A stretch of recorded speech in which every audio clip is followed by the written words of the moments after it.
ġieli u għon imma kux nistanċalqu, kultant iwaħħal fl-imħadda u kultant iwaħħal li nolqos f'pożizzjoni ħażina. Iżda għaliex flok iqum mistrieħ iqum iktar moġuħ. L-aktar kawżi komuni ta' uġieħ fl-għon huma l-imħadda li nużaw, il-pożizzjoni ta' ġisimna waqt li reqdin u qabel ma norqdu u l-preżenza tal-artrite fuqna. L-għon għandu kurvatura, għandu ħofra li tiġi rispettata, tiġi mimlija waqt li aħna reqdin. Jekk din ma tiġix mimlija, allura jibdew problemi mekkaniċi. L-aħjar żewġ pożizzjonijiet li noqogħdu fihom huma wiċċna l fuq, għaliex l-imħadda tidħol eżatt taħt rasna, jew la ġemba naħalem rridu għaliex l-imħadda tidħol bejn il-widna u l-ispalla. Jekk irridu nistgħu nużaw kontur pillow. L-ar pożizzjoni li nużaw waqt li reqdin huwa wiċċna l-isfel għaliex apparti li nagħmlu ħsara lid-dar għax qed narċjaw ħlura, nagħmlu ħsara wkoll in-nervitur għaliex qed nistreċċjaw. Kif kulħadd jaf, jekk noqogħdu naqraw il-kodba, nużaw l-smartphones, nużaw il-mobile phones, qabel ma norqdu għal ħin twil, brasna il-qoddim speċjalment, dik toħloq problemi fl-irkikel tad-dar, fid-disk tad-dar, fin-nervituri tad-dar, f'dan il-każ tal-għon, u allura toħloq problemi mekkaniċi f'idejna. Preżenza tal-artrite fl-għon taffettwa wkoll għal uġieħ għaliex għorna nqommu bih jibes, però eżerċizzji sempliċi ta' stretching u ta' mobilità jgħinuna biex ikonna kwalità ta' ħajja aħjar matul il-ġurnata mingħajr uġieħ. Jekk l-uġieħ idum aktar jiem u saħansitra ġimgħat, wieħed jagħmel tajjeb li jmur għall-vista għand il-fiżjoterapista. Il-kura tal-għon u l-uġieħ tal-għon huwa fost l-aktar kundizzjonijiet komuni fejn li fihom jiltaqa' magħhom il-fiżjoterapista fl-outpatient clinic speċjalment. Kemm self-refers, jiġri dawk il-pazjenti li jiġu minn jeddhom u kemm dawk li jiġu referuti minn tobba.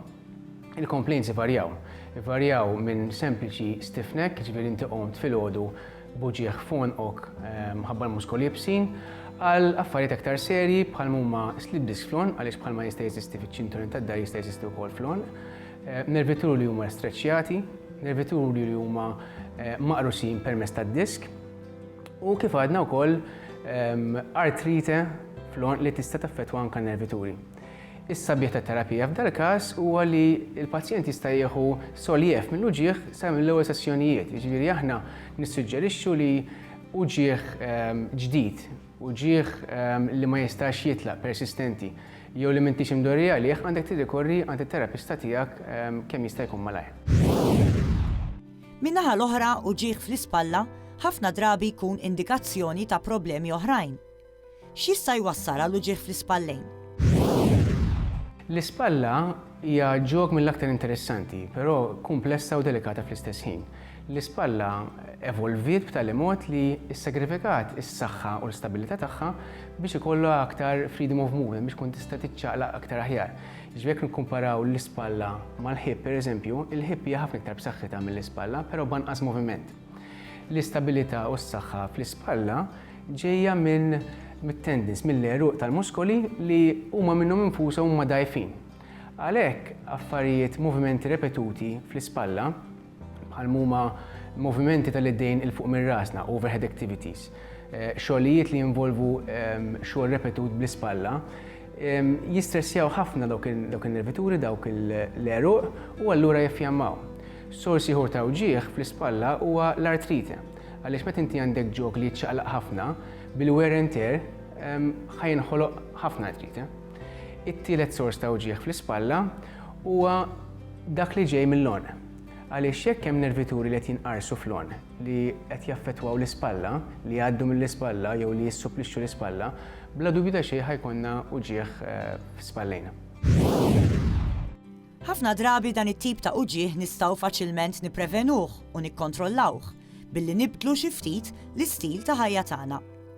X'għandna nagħmlu mela biex nevitaw li jkollna uġieħ fonqna u fi spallejna u li jista' jwassal biex jitellef mill-ħidma tagħna? Mela, bla dubju ta' xejn fl-lon l-imħadda hija importanti ħafna. Nużaw imħadda li mhijiex għolja ħafna, nużaw imħadda li mhijiex qiebsa ħafna, imħadda li tidħol u tissapportja l-ħofra ta' orqna, norqdu wiċċna l fuq, jew la ġemba, ma norqdux wiċċna l-isfel. Dawk il-persuni li għandhom desk job importanti li s-siġġu jkun jissapportihom tajjeb, li il-monitor ikun il-livell tajnejhom u li matul il-ġurnata nixorbu kemm jista' jkun ħalli nżommu il-muskoli fis-saħħa tagħhom. Rigward l-ispalla, kemm jista' jkun ma nerfawx piżijiet li ma nafulħux għalihom, li meta nerfaw ma nerfawx għal mod ripetut overhead movements, jiġifieri idejna dirajna il-fuq minn rasna, u kemm jista' jkun meta nħossu ġieħ ġdid fi spallejna jew dak li qed jippersisti nkellmu terapista mill-aktar fis possibbli. Tikka aktar dwar saħtek. Stħarriġ li sar mill-Università ta' Ohio fl-Istati Uniti juri li atti violenti jistgħu jiġu ikkupjati faċilment, speċjalment mill-adolescenti. Jidher li l-influenza tal-ħbieb fir-rigward ta' violenza hija qawwija ħafna, tant li hu faċli immens li din tinxteret minn klikka ta' ħbieb għall-oħra. Illum bil-midja soċjali dawn l-atti ta' violenza qed jixterdu ħafna aktar malajr milli jinxterdu vizzi oħra bħat-tipjib, l-alkoħol u droga. Bekk importanti li l-ġenituri, l-edukaturi u dawk responsabbli mill-midja soċjali ikomplu jenfasizzaw dwar id-danni li ġib magħha l-vjolenza, mhux biss danni fiżiċi, iżda wkoll danni emozzjonali. Tikka aktar dwar saħtek nhar it-tnejn.